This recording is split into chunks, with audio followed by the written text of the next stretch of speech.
Апостальскі ліст «In unitate fidei» святога айца Льва XIV з нагоды 1700-й гадавіны Нікейскага сабору. У адзінстве веры, якая абвяшчаецца ад пачатку касцёла, хрысціяне пакліканы да згоднага пілігрымавання, захоўваючы і перадаючы з любоўю і радасцю атрыманы дар. Гэта выяўляецца ў словах крэдо. Верым у Езуса Хрыста, Сына Божага адзінароднага, які дзеля нашага збаўлення зышоў з неба, сфармуляваных 1700 гадоў назад Нікейскім саборам, першым сусветным у гісторыі хрысціянства. Падчас падрыхтоўкі да апостальскага падарожжа ў Турцыю гэтым лістом хачу заахвоціць увесь касцёл аднавіць энтузіязм вызнання веры, праўда якой цягам стагоддзяў была супольнай спадчынай хрысціянаў і заслугоўвае таго, каб яе вызнавалі і паглыблялі ўсё новымі і актуальнымі спосабамі. У сувязі з гэтым быў зацверджаны важны дакумент міжнароднай тэалагічнай камісіі «Езус Хрыстус, Сын Божы, Збаўца», 1700-я гадавіна сусветнага Нікейскага сабору.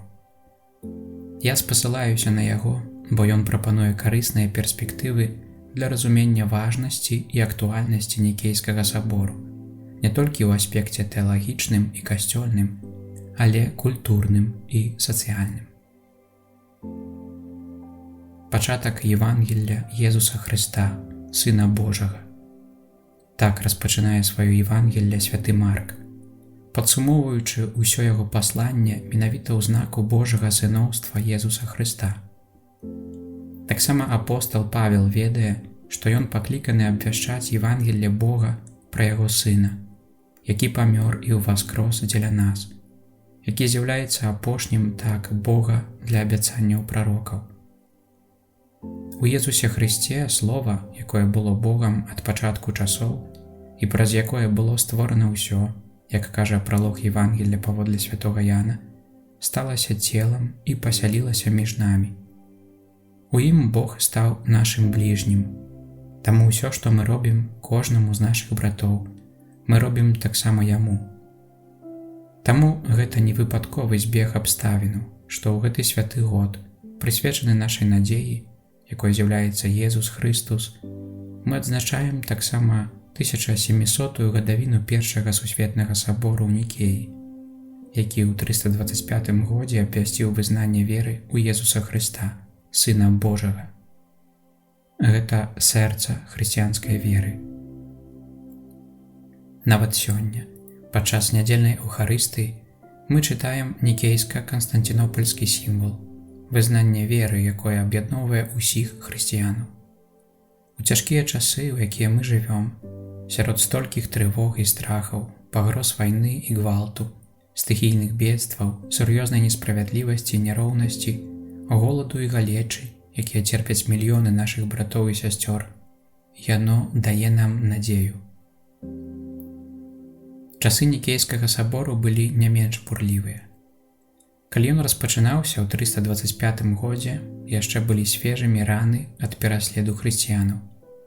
Міланскі эдыкт аб талерантнасці 313 год, выдадзены двума імператарамі Канстантінам і Ліцыніем, здавалася, абвяшчаў пачатак новай эпохі міру. Аднак знешнія пагрозы хутка прывялі да спрэчак і канфліктаў унутры касцёла. Арый, прэзбітэр з Александрыі ў Егіпце, вучыў, што Езус не быў сапраўдным Сынам Божым.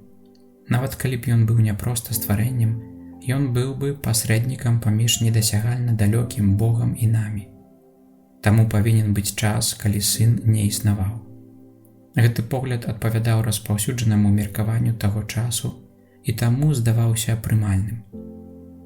Аднак Бог не пакідае свой касцёл, заўсёды кліча адважных мужчын і жанчын, сведкаў веры і пастыраў, якія вядуць яго народ і паказваюць яму шляхі Евангелля. Біскуп Александр з Александрыі разумеў, што вучэнне Арыя цалкам супярэчыць святому пісанню. Паколькі Арый не жадаў прымірэння, Александр склікаў біскупаў Егіпта і Лібіі на сінод, які асудзіў вучэнне Арыя. Затым ён разаслаў ліст іншым біскупам усходу, падрабязна інфармуючы іх пра гэта.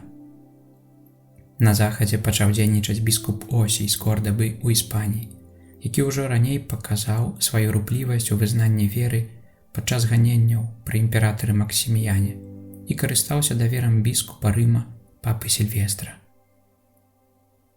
Аднак прыхільнікі Арыя таксама аб'ядналіся. Гэта прывяло да аднаго з найвялікшых крызісаў у гісторыі касцёла першага тысячагоддзя. Прычынай спрэчкі было не другараднае пытанне. Гэта была аснова хрысціянскай веры, а менавіта адказ на вырашальнае пытанне, якое Езус задаў сваім вучням у Цэзарэі Філіпавай. А вы кім лічыце мяне? Па меры ўзмацнення спрэчак імператар Канстанцін зразумеў, што разам з адзінствам касцёла пад пагрозай апынулася і адзінства імперыі. Ён склікаў усіх біскупаў на сусветны або агульны сабор у Нікею, каб аднавіць адзінства. Сінод, вядомы як сход 318 айцоў, узначальваў імператар. Колькасць сабраных біскупаў была беспрэцэдэнтнай. Некаторыя ўсё яшчэ насілі сляды катаванняў, перанесеных падчас ганенняў. Пераважная большасць з іх была з усходу, і, здаецца, толькі 5 былі з захаду. Папа Сільвестр даручыў гэтую справу аўтарытэтнай у тэалагічным плане асобе, біскупу Озію з Кордабы, і паслаў 2 рымскіх прэзбітараў. Айцы сабору засведчылі сваю вернасць святому пісанню, апостальскай традыцыі і таму, што вызналі падчас хросту, згодна з наказам Езуса. Дык ідзіце і навучайце ўсе народы і хрысціце іх у імя Айца і Сына і Духа Святога. На захадзе існавалі розныя формулы, у тым ліку гэтак званае апостальскае крэдо. На ўсходзе таксама існавала шмат падобных па структуры хросных вызнаванняў веры. Іх мова не была вучоная або складаная, а хутчэй, як пазней высветлілася, простая і зразумелая для рыбакоў з надгалілейскага мора. Зыходзячы з гэтага, нікейскае крэдо пачынаецца з вызнання. Верым у адзінага Бога, Айца ўсемагутнага, стварыцеля ўсяго бачнага і нябачнага. Такім чынам айцы сабору выказвалі сваю веру ў аднаго і адзінага Бога. Падчас сабору спрэчак па гэтым пытанні не было. Але абмяркоўваўся другі артыкул, які таксама выкарыстоўвае біблійную мову для вызнання веры ў адзінага Пана, Езуса Хрыста, Сына Божага. Прычынай дыскусіі стала неабходнасць адказаць на пытанне, узнятае Арыем. Як трэба разумець фразу «Сын Божы» і як яе можна суаднесці з біблійным монатэізмам. Таму сабор быў закліканы вызначыць правільнае значэнне веры ў Езуса як Сына Божага. Айцы сабору вызналі, што Езус – гэта Сын Божы, таму што ён з сутнасці Айца, народжаны, а не створаны, той жа сутнасці, як Айцец. Гэтым азначэннем тэзіс Арыя быў радыкальна адхілены. Каб выказаць праўду веры, сабор выкарыстаў 2 словы – сутнасць і адзінасутны, якіх няма ў святым пісанні. Пры гэтым ён не меў намеру замяніць біблійныя сцвярджэнні грэцкай філасофіяй. Наадварот, сабор выкарыстаў гэтыя тэрміны, каб выразна пацвердзіць біблійную веру і адрозніць яе ад эліністычнай памылкі Арыя. Такім чынам, абвінавачванне ў элінізацыі адносіцца не да нікейскіх айцоў, а да ілжывага вучэння Арыя і яго паслядоўнікаў. З пазітыўнага пункту гледжання нікейскія айцы хацелі застацца вернымі біблійнаму монатэізму і рэалізму ўцелаўлення. Яны хацелі падкрэсліць, што адзіны сапраўдны Бог не з'яўляецца недасягальна далёкім для нас, а наадварот, наблізіўся да нас і выйшаў нам насустрач у Езусе Хрысце. Каб выказаць сваё пасланне простай мовай Бібліі і літургіі, знаёмай усяму Божаму народу, сабор выкарыстоўвае некаторыя фармуліроўкі з хроснага вызнання веры. Бог ад Бога, святло ад святла, Бог сапраўдны ад Бога сапраўднага. Затым сабор звяртаецца да біблійнай метафары святла. Бог ёсць святло. Як святло бясконца выпраменьвае і перадае сябе, так і Сын ёсць адлюстраваннем славы Бога і вобразам яго быцця. Таму ўцелаўлёны Сын, Езус, святло свету і жыцця. Праз хрост асвятляюцца вочы нашага сэрца, каб і мы маглі быць святлом свету. Урэшце, крэдо сцвярджае, што Сын – гэта Бог сапраўдны ад Бога сапраўднага. У многіх месцах Біблія адрознівае мёртвых ідалаў ад сапраўднага і жывога Бога. Сапраўдны Бог – гэта той, хто прамаўляе і дзейнічае ў гісторыі збаўлення. Бог Абрагама, Ісаака і Якуба, які аб'явіўся Маісею ў палаючым кусце. Бог, які бачыць пакуты народу, чуе іх крык, вядзе іх праз пустыню і сапутнічае ім у вогненным слупе, прамаўляе да яго голасам грому і спачувае яму. Таму хрысціянін пакліканы да вяртання ад мёртвых ідалаў да жывога і сапраўднага Бога. У гэтым сэнсе Сімон Пётр вызнае ў Цэзарэі Філіпавай: «Ты, Хрыстус, Сын Бога жывога». Нікейскае крэдо не фармулюе філасофскай тэорыі. Яно вызнае веру ў Бога, які збавіў нас праз Езуса Хрыста. Ён – жывы Бог. Ён хоча, каб мы мелі жыццё і мелі яго ў дастатку. Таму крэдо працягваецца словамі хроснага вызнання веры. Сын Божы, які дзеля нас, людзей, і дзеля нашага збаўлення зышоў з неба, уцелавіўся і стаўся чалавекам, быў замучаны, на трэці дзень уваскрос, узышоў на неба і прыйдзе судзіць жывых і памерлых. Гэта выразна паказвае, што хрысталагічныя пастулаты веры сабору уплецены ў гісторыю збаўлення паміж Богам і яго стварэннямі. Святы Атаназій, які ўдзельнічаў у саборы як дыякан біскупа Александра і змяніў яго на пасадзе біскупа ў Александрыі ў Егіпце, неаднаразова і вынікова падкрэсліваў сатрыялагічны аспект нікейскага крэдо. Ён пісаў, што Сын, зышоўшы з неба, сам зрабіў нас сынамі для Айца і абагавіў людзей, стаўшы чалавекам. Ён не быў спачатку чалавекам, а потым стаў Богам, але, будучы Богам, потым стаўся чалавекам, каб менавіта нас зрабіць багамі. Гэта магчыма толькі тады, калі Сын сапраўды ёсць Богам, бо ніякая смяротная істота не можа перамагчы смерць і збавіць нас. Толькі Бог можа зрабіць гэта. Гэта Ён вызваліў нас у сваім Сыне, які стаўся чалавекам, каб мы маглі быць свабоднымі. У нікейскім крэдо варта звярнуць увагу на дзеяслоў «descendit» – «зышоў». Святы Павел апісвае гэты рух моцнымі словамі. Хрыстус выракся самога сябе, прыняўшы постаць слугі, прыпадобніўшыся да людзей. Як гаворыцца ў пралогу Евангелля паводле святога Яна, Слова сталася целам і пасялілася між намі. Таму пасланне да габрэяў вучыць, бо мы маем не такога першасвятара, які не мог бы спачуваць нашым слабасцям, але такога, які паводле падабенства да нас зведаў усе выпрабаванні, акрамя граху. Увечары перад смерцю ён прынізіў сябе як слуга, каб абмыць ногі вучням. А апостал Тамаш толькі тады, калі змог дакрануцца пальцамі да раны ў баку уваскрослага Пана, вызнаў: «Пан мой і Бог мой». Менавіта дзякуючы ўцелаўленню мы сустракаем Пана ў нашых патрабуючых братах і сёстрах. Усё, што вы зрабілі ім, вы мне зрабілі. Нікейскае крэдо такім чынам не кажа нам пра далёкага, недасяжнага, нерухомага Бога, які спачывае ў сабе, але пра Бога, які блізкі да нас, які суправаджае нас у нашым вандраванні па сцежках свету і ў самых цёмных кутках зямлі. Яго невымернасць выяўляецца ў тым, што ён прымяншае сябе, пазбаўляе сябе сваёй бясконцай велічы, становячыся нашым бліжнім у пакорлівых і бедных. Гэты факт робіць пераварот у язычніцкіх і філасофскіх канцэпцыях Бога. Яшчэ адно слова з нікейскага крэдо мае асаблівае значэнне для нас сёння. Біблійнае сцвярджэнне «уцелавіўся» удакладняецца словам «чалавек» пасля слова «уцелавіўся».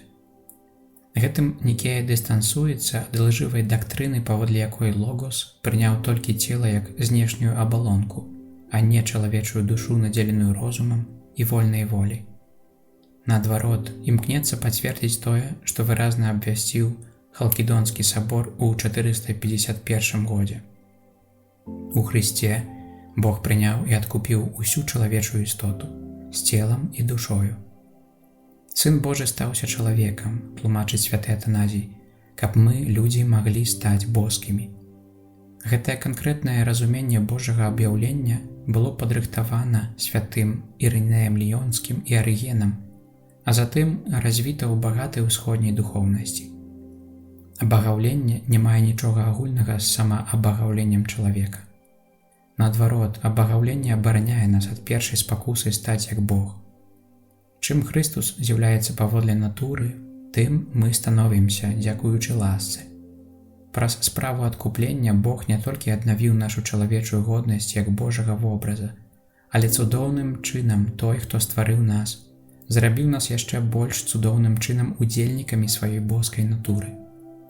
Такім чынам, абагаўленне – гэта сапраўдная гуманізацыя.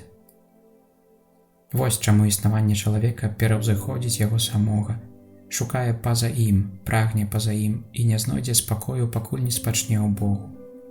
Deus enim solus satiet. Толькі Бог задавольвае чалавека. Толькі Бог у сваёй бясконцасці можа задаволіць бясконцае жаданне чалавечага сэрца, і таму Сын Божы хацеў стаць нашым братам і адкупіцелем. Мы ўжо казалі, што Нікея выразна адкінула вучэнне Арыя. Аднак Арый і яго паслядоўнікі не здаліся. Сам імператар Канстанцін і яго пераемнікі ўсё часцей станавіліся на бок арыянаў. Тэрмін «хомоузіос» стаў яблыкам разладу паміж нікейцамі і антынікейцамі, выклікаючы далейшыя сур'ёзныя канфлікты. Святы Базыль з Цэзарэй апісвае ўзніклую блытаніну з дапамогай вымоўных вобразаў, параўноўваючы яе з начной марской бітвай падчас моцнай буры, у той час як святы Гілярый сведчыць пра артадоксію свецкіх у параўнанні з арыянствам многіх біскупаў, прызнаючы, што вушы народу свяцейшыя за сэрцы святароў. Апірышчам нікейскага крэду быў святы Атаназій, непахісны і моцны ў сваёй веры. Нягледзячы на тое, што яго 5 разоў пазбаўлялі пасады і высылалі з біскупства ў Александрыі, ён кожны раз зноў вяртаўся туды ў якасці біскупа. Нават з выгнання ён працягваў весці Божы народ праз свае творы і пасланні. Падобна Маісею, Атаназій не змог увайсці ў абяцаную зямлю касцёльнага спакою. Гэтая ласка была пакінута для новага пакалення, вядомага як маладыя нікейцы.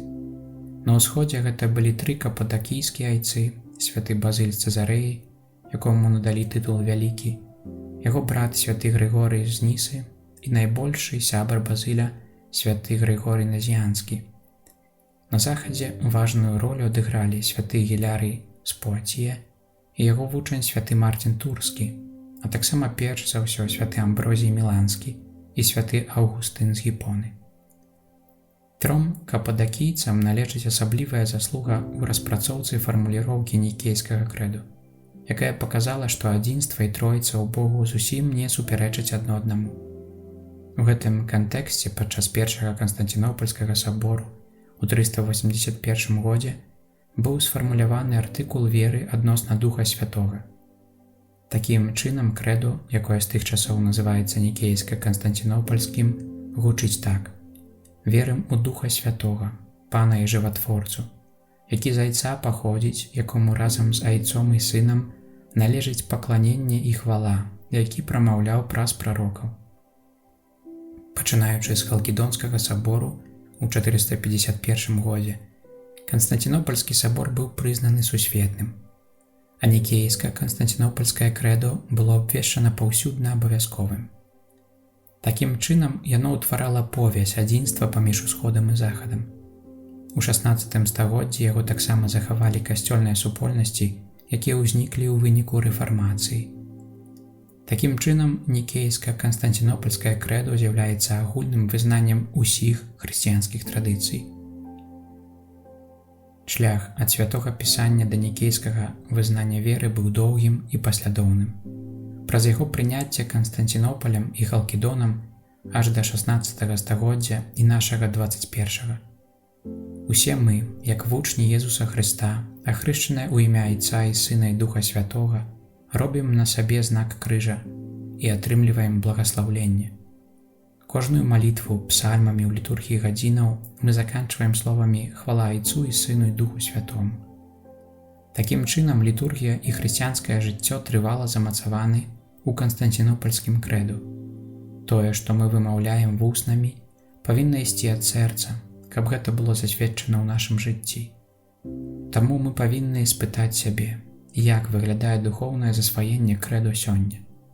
Ці адчуваем мы, што гэта датычыць таксама нашай сучаснай рэальнасці? Ці мы разумеем і жывём тым, што вымаўляем кожную нядзелю, і якое значэнне ў нашым жыцці мае тое, што мы вымаўляем? Нікейскае крэду пачынаецца з вызнання веры ў Бога Усімагутнага, стварыцеля неба і зямлі. Сёння для многіх людзей Бог і пытанне пра Бога амаль не маюць значэння ў іх жыцці. Другі Ватыканскі сабор падкрэсліў, што хрысціяне, прынамсі часткова, адказныя за гэтую сітуацыю, бо яны не сведчаць пра сапраўдную веру і зацямняюць сапраўднае аблічча Бога ладам жыцця і дзеяннямі, якія адыходзяць ад Евангелля. У імя Бога вяліся войны, адбываліся забойствы, пераслед і дыскрымінацыя. Замест таго, каб абвяшчаць міласэрнага Бога, гаварылася пра помслівага Бога, які выклікае страх і карае. Нікейскае крэду заклікае нас зрабіць рахунак сумлення. Што для мяне значыць Бог і як я сведчу пра сваю веру ў Яго? Ці сапраўды адзін і адзіны Бог з'яўляецца панам жыцця, а можа ёсць ідалы, важнейшыя за Бога і Яго запаведзі? Ці з'яўляецца Бог для мяне жывым Богам, блізкім у кожнай сітуацыі, айцом, да якога я звяртаюся з сыноўнім даверам? Ці ён для мяне стварыцель, якому я абавязаны тым, кім я ёсць і чым валодаю? Чые сляды магу знайсці ў кожным стварэнні? Ці гатовы я дзяліцца дабротамі зямлі, якія належаць усім, справядліва і сумленна? Як стаўлюся да стварэння, справы яго рук? Ці карыстаюся гэтым стварэннем з павагай і ўдзячнасцю, а можа, эксплуатую і знішчаю яго, замест таго, каб ахоўваць і даглядаць як агульны дом чалавецтва? У цэнтры нікейскага канстанцінопальскага крэду вылучаецца вызнанне веры ў Езуса Хрыста, нашага Пана і Бога. Гэта сэрца нашага хрысціянскага жыцця. Па гэтай прычыне мы абавязуемся ісці за Езусам як за настаўнікам, спадарожнікам, братам і сябрам. Але нікейскае крэду патрабуе ад нас чагосьці большага. Яно нагадвае нам не забываць, што Езус Хрыстус – гэта Пан, Кірыёс, Сын Бога жывога, які дзеля нашага збаўлення зышоў з неба і памёр за нас на крыжы, адкрыўшы нам шлях да новага жыцця праз сваё ўваскрасенне і ў небаўшэсце. Вядома, наследаванне Езуса Хрыста – гэта не шырокі і зручны шлях, але гэта дарога часта патрабавальная і нават балючая, якая заўсёды вядзе да жыцця і збаўлення. Дзеі апосталаў кажуць пра новы шлях, якім ёсць Езус Хрыстус. Наследаванне Пана абавязвае нас ісці дарогаю крыжа, якая праз пакаянне вядзе да асвячэння і абагаўлення. Калі Бог любіць нас усёй сваёй істотай, то і мы павінны любіць адзін аднаго. Мы не можам любіць Бога, якога не бачым, не любячы таксама брата ці сястру, якіх бачым. Любоў да Бога без любові да бліжняга – гэта крывадушнасць. Радыкальная любоў да бліжняга, асабліва любоў да ворагаў, без любові да Бога – гэта гераізм, які нас пераўзыходзіць і прыгнятае. У наследаванні Езуса узыходжанне да Бога адбываецца праз сыходжанне і прысвячэнне сябе братам і сёстрам, асабліва самым бедным, пакінутым і адкінутым. Тое, што мы зрабілі найменшым з іх, мы зрабілі Хрысту. Перад абліччам катастроф, войнаў і нядолі мы можам сведчыць пра Божую міласэрнасць да тых, хто сумняваецца ў ім, толькі калі праз нас яны адчуюць яго міласэрнасць. Заканчваючы, Нікейскі сабор застаецца актуальным з-за сваёй выключна высокай сусветнай значнасці. У гэтым кантэксце дасягнення адзінства ўсіх хрысціянаў было адной з галоўных мэтаў апошняга другога Ватыканскага сабору. Роўна 30 гадоў таму святы Ян Павел II працягнуў пасланне сабору ў энцыкліцы «Ut unum sint». Такім чынам, разам з вялікай гадавінай першага Нікейскага сабору мы таксама адзначаем гадавіну першай экуменічнай энцыклікі. Яе можна лічыць своеасаблівым маніфестам, які актуалізаваў тыя ж экуменічныя асновы, закладзеныя Нікейскім саборам. Дзякуй Богу, экуменічны рух за апошнія 60 гадоў дасягнуў значных поспехаў.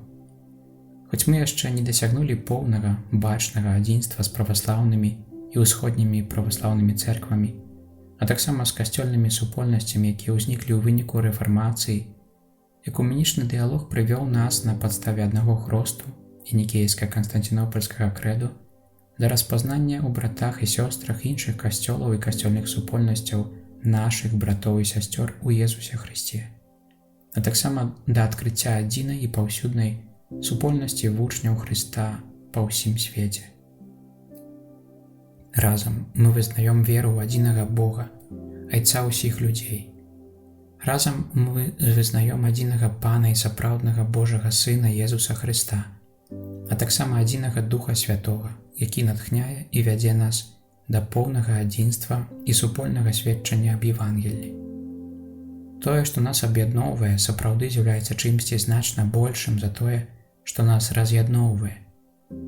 У падзеленым свеце, які раздзіраюць шматлікія канфлікты, адзіная паўсюдная хрысціянская супольнасць можа быць знакам міру і прыладаю прымірэння, адыгрываючы вырашальную ролю ў глобальным імкненні да спакою. Святы Ян Павел II асабліва нагадаў нам пра сведчанне многіх хрысціянскіх мучанікаў з усіх касцёлаў і касцёльных супольнасцяў. Памяць пра іх аб'ядноўвае нас і заахвочвае быць сведкамі і будаўнікамі спакою ў свеце. Каб годна выканаць гэтае служэнне, мы павінны разам ісці да адзінства і прымірэння паміж усімі хрысціянамі. Нікейскае крэдо можа быць падмуркам і арыенцірам на гэтым шляху. Яно прапануе нам мадэль сапраўднага адзінства ў абгрунтаванай разнастайнасці. Адзінства ў Тройцы, Тройца ў адзінстве, бо адзінства без разнастайнасці – гэта тыранія, а разнастайнасць без адзінства – гэта распад. Трынітарная дынаміка не дуалістычная, як аут-аут, што выключае, але з'яўляецца повяззю, якая яднае у пэўным сэнсе эт-эт. Святы Дух – гэта повязь адзінства, якую мы праслаўляем разам з Айцом і Сынам. Мы павінны пакінуць у мінулым тэалагічныя спрэчкі, якія страцілі свой сэнс, каб дасягнуць агульнага мыслення і больш за тое агульнай малітвы да Духа Святога, каб Ён сабраў нас усіх разам у адной веры і адной любові. Гэта не азначае паўсюднага вяртання да стану, што быў да падзелаў, ці ўзаемнага прызнання цяперашняга статус-кво, разнастайнасці касцёлаў і касцёльных супольнасцяў, а хутчэй экуменізм, скіраваны на будучыню, прымірэнне праз дыялог, абмен нашымі дарамі і духоўнай спадчынай. Аднаўленне адзінства сярод хрысціянаў не робіць нас бяднейшымі, наадварот, узбагачае нас. Як і ў Нікеі, гэтая мэта будзе дасягнута толькі праз цярплівы, доўгі і часам цяжкі шлях слухання і ўзаемнага прыняцця. Гэта тэалагічны выклік, а яшчэ больш духоўны, які патрабуе ад усіх пакаяння і навяртання. Таму нам патрэбны духоўны экуменізм малітвы, праслаўлення і пакланення, як гэта было ў выпадку нікейска-канстанцінопальскага крэду. Будзем жа заклікаць Духа Святога, каб Ён сапутнічаў нам і кіраваў намі ў гэтай справе. Духу Святы Божа, Ты вядзеш вернікаў па шляху гісторыі. Дзякуем Табе, што натхніў сімвалы веры і абуджаеш у сэрцах радасць ад вызнання нашага збаўлення ў Езусе Хрысце, Сыну Божым, адзінасутным Айцу. Без Яго мы нічога не можам зрабіць.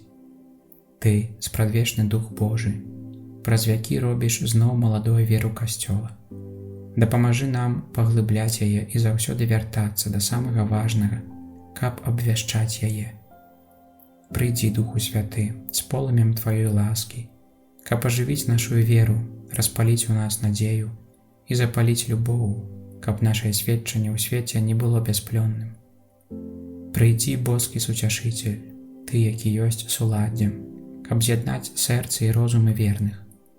Прыйдзі і дазволь нам пакаштаваць прыгажосць адзінства. Прыйдзі, любоў Айца і Сына, каб сабраць нас у адной аўчарні Хрыста. Пакажы нам шляхі, якімі мы павінны ісці, каб, дзякуючы Тваёй мудрасці, мы зноў сталі тым, чым з'яўляемся ў Хрысце, адзінствам, каб свет паверыў. Амен. Ватыкан, 23 лістапада 2025 года. Ва ўрачыстасць Езуса Хрыста, валадара сусвету. Леў XIV.